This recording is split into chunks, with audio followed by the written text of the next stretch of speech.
Kubrick es absolutamente fundamental en mi vida profesional. El cine de Kubrick literalmente me hizo cambiar de carrera para dedicarme a estudiar cine y después trabajar un poco en el cine, etcétera, etcétera.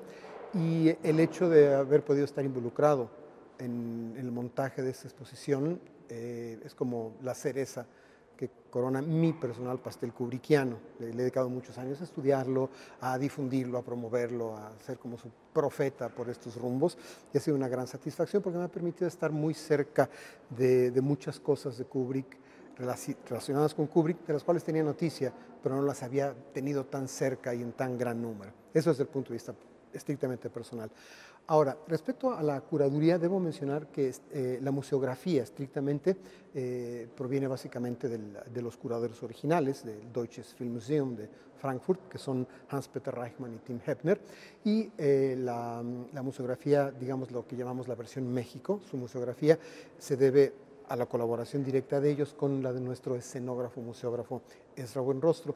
Yo lo que hice en cuanto a curaduría, con la colaboración de mi colega y amigo José Antonio Valdés Peña, fue dedicarme fundamentalmente a darle un orden a través de los textos, a través de las fichas, los textos de pared, textos complementarios, elección de textos y traducción del catálogo, pero en el proceso de hacer todo esto siempre tuve que estar en contacto con el contenido mismo de la exposición para revisar este texto dice esto, qué hay físicamente en la exposición que se relacione con ello y cómo lo conectamos y cómo lo articulamos. Y en ese proceso, por supuesto, no te diré que creía yo saber todo de Kubrick, pero de lo bastante que sí sé de Kubrick he aprendido el triple en el proceso de estar colaborando con esa exposición y ha sido muy, muy satisfactorio y ha ido llenando y complementando huecos en mi conocimiento kubrickiano, que sí los tenía y que ahora algunos de ellos ya han sido paliados.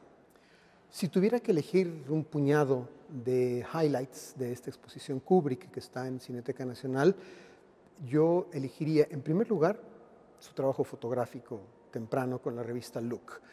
¿Por qué? Porque la calidad de imagen siempre soberbia, siempre exquisitamente planeada y siempre muy bien realizada de las películas de Kubrick, tiene su origen en su trabajo como fotógrafo, ¿sí? Yo supongo que como a todos nosotros hay un hecho que nos marcó la vida para siempre desde muy temprano. No cabe duda que a Kubrick lo marcó para siempre el hecho de que el día de su cumpleaños número 13 su padre le regaló una cámara. Eso es un antecedente importantísimo y sí estoy cierto de que su trabajo fotográfico para la revista Look, más las fotografías que hizo, que no fueron para la revista y o que no se publicaron, le dieron un entrenamiento realmente fundamental para lo que llamamos coloquialmente el ojo fotográfico. Y a partir de su primera película, digamos, formal, Miedo y Deseo, se nota ya que hay un ojo fotográfico muy agudo, con una base teórica importante y además con una práctica muy, muy notable en cuanto a la concepción de encuadre, a la combinación fundamental en el cine que es puesta en escena, puesta en cámara, a la composición, a la profundidad de campo, a los contrastes, a los colores. Entonces, la sala dedicada a sus fotografías de look sería un primer hito o highlight que yo recomendaría mucho. Por supuesto, de manera muy importante, la sala en la que estamos, que es la sala dedicada a 2001, Odisea del Espacio. Es mi favorita de Kubrick y es mi película favorita de todos los tiempos. Entonces le tengo un cariño particular. Y la menciono no solamente desde el punto de vista personal, porque a mí sí me puede mucho, por decirlo así, sino que los documentos, las fotografías, los diagramas, las pruebas, los bocetos que hay aquí, le permiten a la gente que conoce la película, pero que no saben nada de lo que hay detrás de la película, ponerse en contacto con una serie de cosas que fueron lo que hizo de 2001 una película revolucionaria, por decirlo así, detrás de la pantalla o fuera de. ¿A qué me refiero? Por supuesto, lo que vale es la película. ¿Qué impresión nos hace 2001 al verlo en una pantalla grande de cine? A mí me hizo una impresión absolutamente demoledora, en el mejor sentido del término.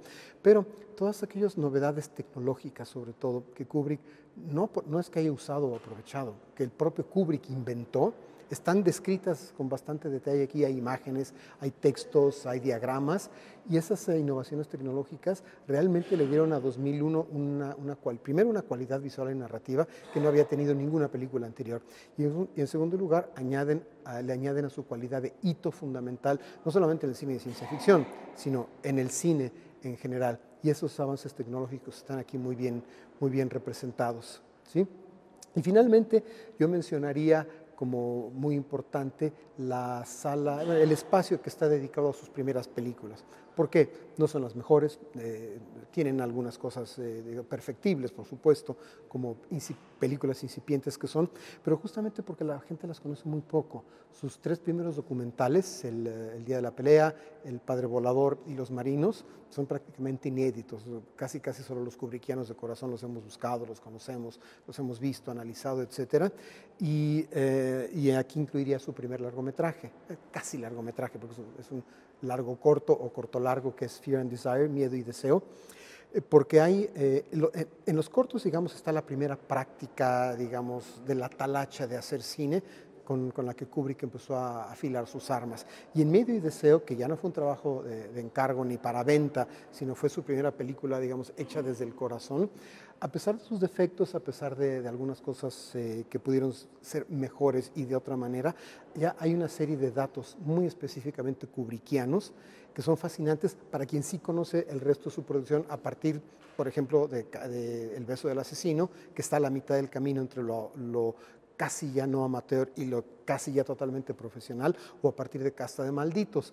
Entonces la gente el cinéfilo que conoce más o menos bien al Kubrick maduro, creo que va a encontrar muchas cosas muy interesantes en esta sala dedicada al Kubrick temprano, porque hay datos puntuales, a cuentagotas, pero gotas gordas y significativas de lo que habría de ser el Kubrick posterior. Siempre hay en esos documentales pequeños detalles de lo que habría de convertirse en el estilo Kubrick, en el lenguaje Kubrick, en la forma de ver el cine y sobre todo en la forma de ver la vida de Stanley Kubrick. Por supuesto, el conocimiento principal que nos acerca a cualquier cineasta, y Stanley Kubrick no es la excepción, es mirar sus películas, analizar sus películas, leer sobre sus películas, de manera muy importante platicar y conversar y debatir sobre sus películas, y eso, en fin, está, digamos, en el marco conceptual práctico de cualquier cinéfilo kubrickiano. Pero en esta exposición hay toda una serie, sobre todo, más que de objetos, que son importantes, imágenes, refiero a fotografías, a trozos de video, etcétera, que no diré que sea un acercamiento global o de inmersión al Kubrick, la persona. Prácticamente todas, con pocas excepciones, se refieren a Kubrick, el cineasta, pero son los famosos detrás de cámaras, las fotos de producción. Y ahí si se observan con cuidado y se leen los textos y se averigua un poco, hay ahí muchísimas pistas para detectar muchas cosas sobre Kubrick. Y yo creo que entre las cosas que se pueden detectar más importantes son sobre todo las que tienen que ver con su tendencia al perfeccionismo, punto número 1. 2, su tendencia hacia la exigencia, que empezaba por él mismo. Y 3, muy importante, su tendencia a conocer a fondo todas las áreas de la producción cinematográfica, que a partir de cierto momento tuvo que delegar, porque llega un momento en que, según el tamaño de la película, Kubrick ya no podía hacer todo, como sí lo hizo en sus primeras. Pero aún delegando, tenía el control total sobre cada cabeza de departamento, sobre cada uno de sus colaboradores cercanos, y eso creo que si se mira la exposición con atención se alcanza a percibir, y eso creo que es muy importante, ¿sí?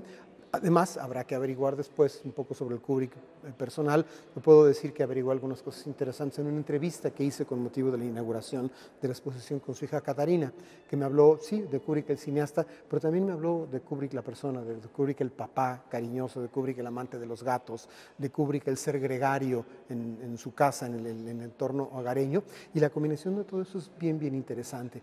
Y sí, creo que parte de eso se alcanza a percibir en algunos de los objetos y de las imágenes de esta exposición.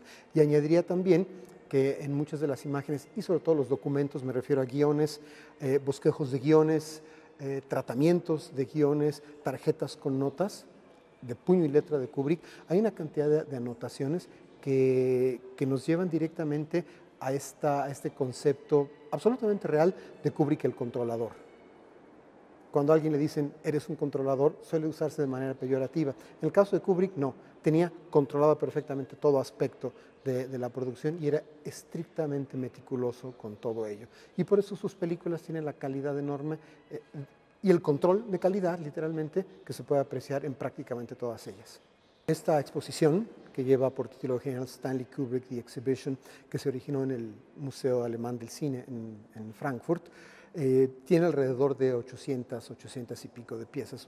Una primera, digamos, una primera peinada curatorial fue del enorme paquete original, elegir qué se iba a quedar y qué no se iba a quedar. Debo decir con bastante gusto, no diría orgullo, porque no depende de nosotros, sino del espacio, que quizás se quedaron fuera un puñado, menos de una decena, sobre todo de documentos, que para los que no teníamos espacio, pero de esas 800 y tantas piezas están prácticamente todas. Sí, eso es interesante porque es una visión completa, tan completa como los curadores originales quisieron dar de esta exposición. ¿Sí? Eso por una parte.